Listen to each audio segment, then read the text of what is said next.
Entering the Gateways is the debut full length from Disguised Malignance. This is a Helsinki based death metal band, and not the usual Finnish death metal. I think that this takes a lot of influences from both Swedish and North American death metal as well. It kind of puts a lot of it in a blender, and it feels like a modern take on old school death metal in a lot of ways. Now, these guys have played in a lot of different bands, and they've carried a lot of different experiences into this band, and what we get out of it still does use those fundamental elemental pieces of Morbid Angel and Cannibal Corpse in terms of riff and rhythm, movement, and kind of riff by riff ideas. So this is a classic feeling death metal record that does focus on groove quite a bit, but there is also brutality and percussive quality to this record that it helps it stand out from what's out right now. So we'll cut into a song right here to get a sense of what this band is doing.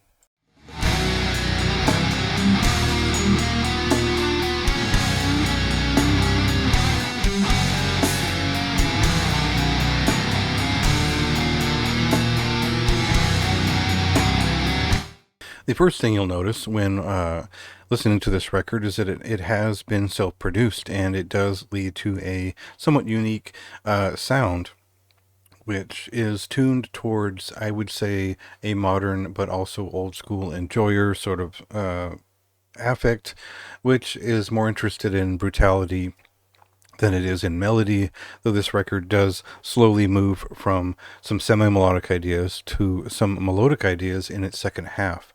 They quickly turn that dial towards something a little bit more surreal, but overall, the effect of listening to this record is transformation over time. There are a lot of very different things happening as we walk down this corridor, and though the album does start with a sort of melodic moment, it hits on a lot of very brutal, very obviously Cannibal Corpse inspired hits, and then it touches upon melodic ideas again as we move along. So there's some Swedish death metal influence there for sure, again, but overall their ideas come across as very straightforward, very groove oriented, and there are a lot of very chunking, very literal punches hit here on this record.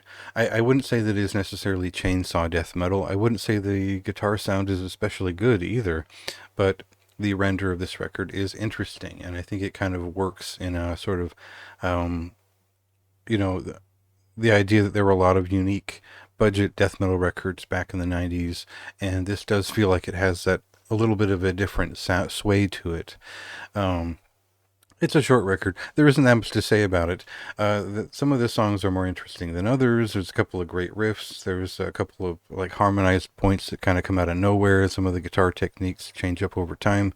They do everything they can to keep this pretty interesting, and I think they've done a great job of kicking off their idea with a pretty solid album.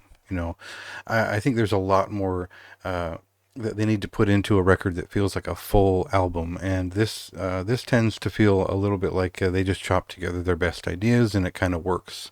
So I like the cover painting. I think their general aesthetic sense is there, and I think that they're if they continue to refine their production values and the sort of I guess the identity of the band is what needs to come through a little bit more in the future. But as a first record, this is pretty solid. It's a pretty cool record, and it has its own unique sound you're not going to mistake for another band at the moment. So check it out. It's out tomorrow, and read my review for more thoughts.